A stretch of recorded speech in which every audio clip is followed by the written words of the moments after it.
They were the one who got the praise, the one parents pointed to when comparison was needed, the one who seemed to have it all figured out, and yet, somewhere beneath the awards and the approval, there was a question they could never ask out loud. Would you still love me if I stopped being the best? Most people assume the golden child won. They got the attention, they got the validation, they got to be the standard everyone else was measured against. But here is what nobody talks about.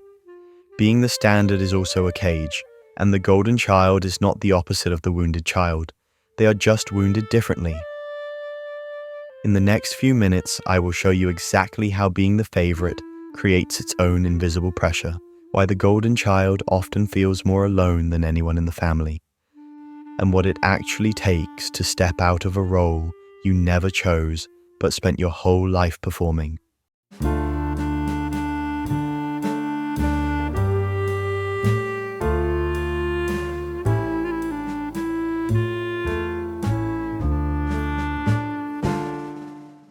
From the outside, the golden child looks like the lucky one.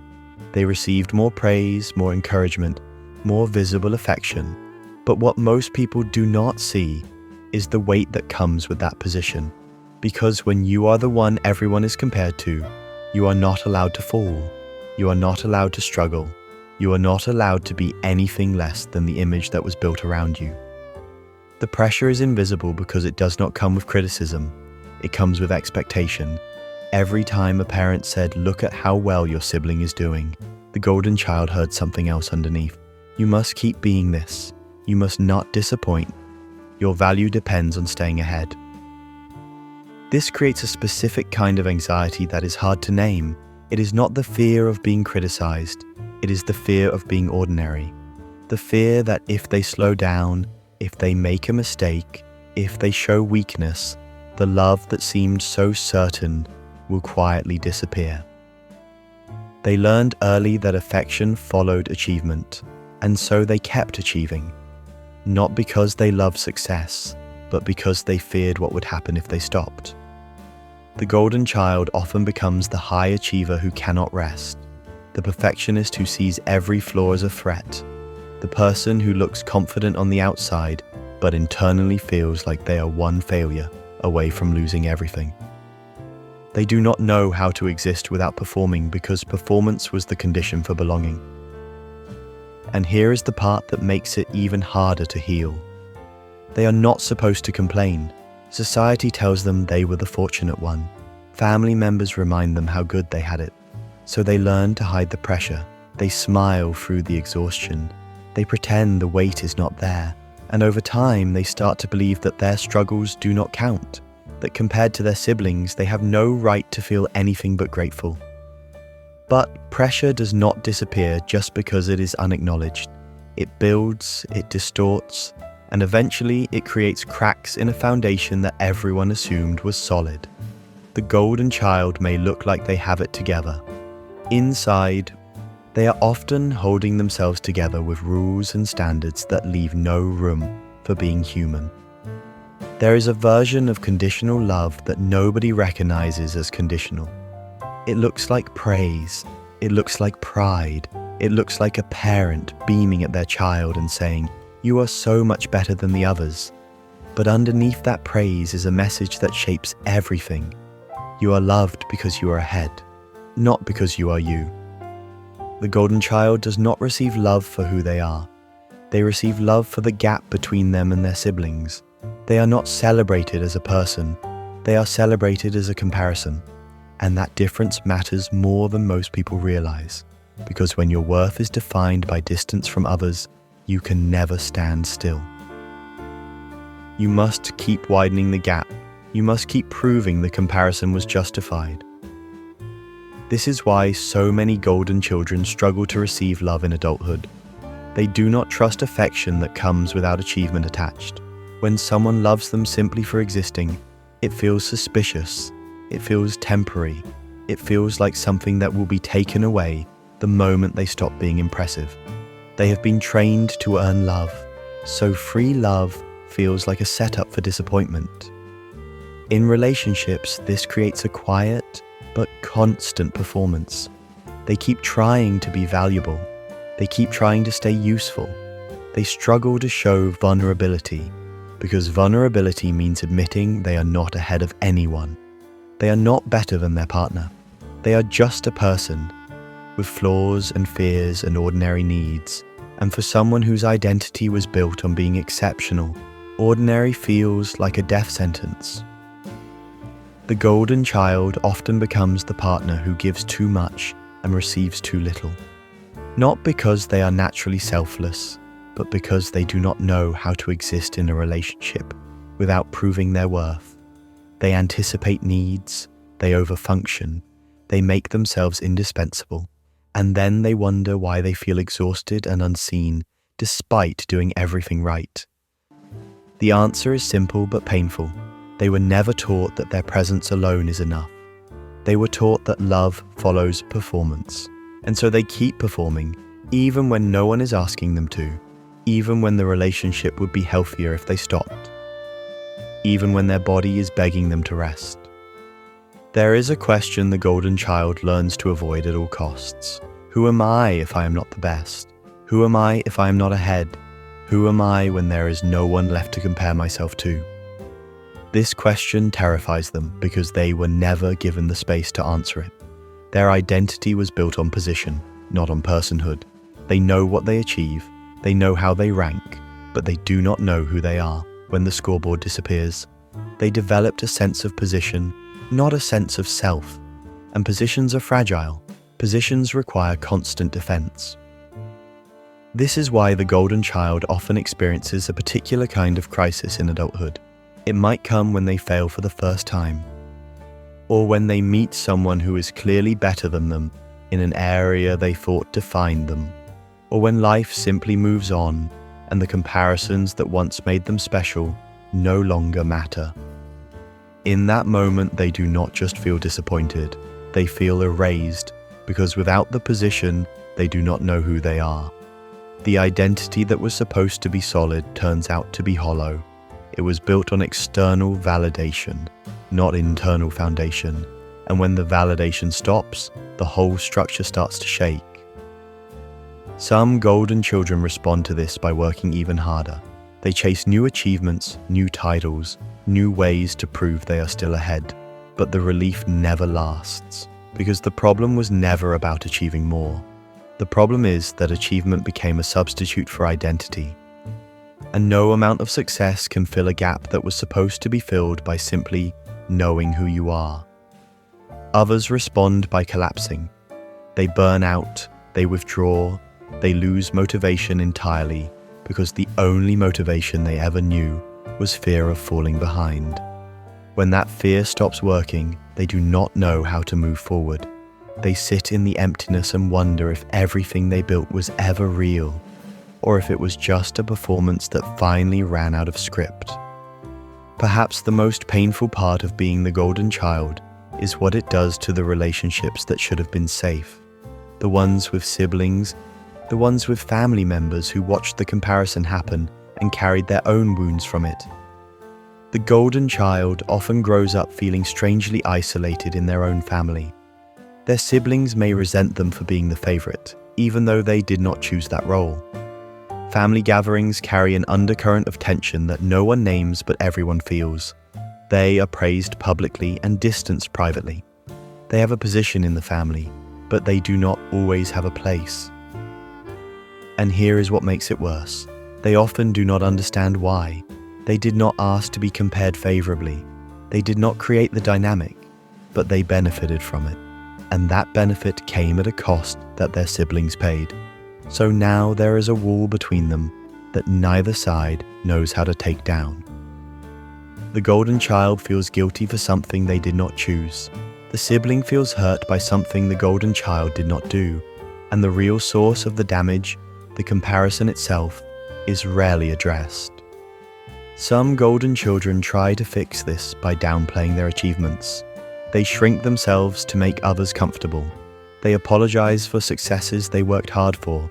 But this does not heal the wound. It just creates a different kind of inauthenticity. The relationship remains stuck because the real conversation never happens. Other golden children respond by leaning further into the role. They decide that if they are going to be resented anyway, they might as well keep achieving. They stop trying to connect with siblings who seem determined to see them as the enemy. And over time, the distance becomes permanent. Not because anyone wanted it, but because no one knew how to bridge it. If any of this resonates with you, I want you to pause for a moment. Think about a sibling or family member you feel distant from, someone you care about but cannot seem to reach. I want to know in the comments, is there a conversation you have been avoiding because you do not know how to start it? You do not have to share details. Just tell me yes or no. Let us see how many of us are carrying the same unspoken distance. The loneliness of the golden child is hard to explain because it happens in plain sight. They are surrounded by praise but starving for understanding. They are held up as the example but rarely seen as a person. They have everything a child is supposed to want and still feel like something essential is missing. That something is the experience of being loved without condition, of being valued without comparison, of belonging without performing. So how does the golden child begin to heal? How do they step out of a role that was assigned before they could speak, reinforced every day of their childhood, and carried silently into every corner of their adult life? It starts with permission to be ordinary, permission to fail, permission to exist without being the best at anything. This sounds simple, but for someone whose entire identity was built on being ahead, it feels like dying. The first time they let themselves be average at something, every alarm in their nervous system goes off. The old voice says you are falling behind, you are losing your place, you are becoming nothing, but that voice is not truth. It is programming, and programming can be rewritten. The healing process requires building an identity that is not based on position. This means asking uncomfortable questions. What do I actually enjoy? Not because it makes me look impressive, but because it genuinely interests me. What would I do if no one was watching and no one was comparing? What parts of myself have I hidden because they did not fit the golden child image? These questions do not have quick answers. For someone who spent decades performing, the authentic self can feel like a stranger, but that stranger is still there, waiting underneath the achievements and the pressure and the constant need to prove. Healing is the process of meeting that person for the first time. Another essential part of healing is grieving. Grieving the childhood that was lost to performance. Grieving the sibling relationships that were damaged by comparison. Grieving the version of yourself that never got to just be a child, messy and imperfect and loved anyway. This grief is not self-pity. It is acknowledgement, and acknowledgement is the first step toward letting go. The golden child must also learn to tolerate discomfort in relationships. This means allowing others to see them struggle. It means asking for help without feeling like a failure. It means showing up as a whole person, not just the polished version that earned approval. This will feel dangerous at first. The old rules say that vulnerability leads to rejection. But the truth is that vulnerability leads to connection, real connection, the kind that does not require being ahead of anyone. It is also important to address the relationship with siblings directly, if that is possible. Not to apologize for being the golden child, because that was not a choice, but to acknowledge the dynamic, to say, I know this was hard for both of us in different ways, to open the door for a conversation that has been waiting to happen for years. This does not guarantee reconciliation. Some wounds are too deep. Some siblings are not ready, but the attempt itself is part of healing, regardless of the outcome. Finally, the golden child must redefine what success means. For most of their life, success meant being better than others. Healing means shifting to a definition that has nothing to do with comparison. Success becomes alignment, doing work that feels meaningful, having relationships that feel mutual, resting without guilt, being present without performing. This is not a downgrade, it is freedom. I want to speak directly to you now, if you were the golden child. You did not choose this role. You did not ask to be the standard. You did not create the comparison that shaped your family, but you carried it, you performed it, you built an entire identity around a position that was never supposed to define a person. And somewhere along the way, you lost something. You lost the permission to be imperfect. You lost the freedom to fail. You lost the experience of being loved simply for existing, not for exceeding. But here is what I need you to understand.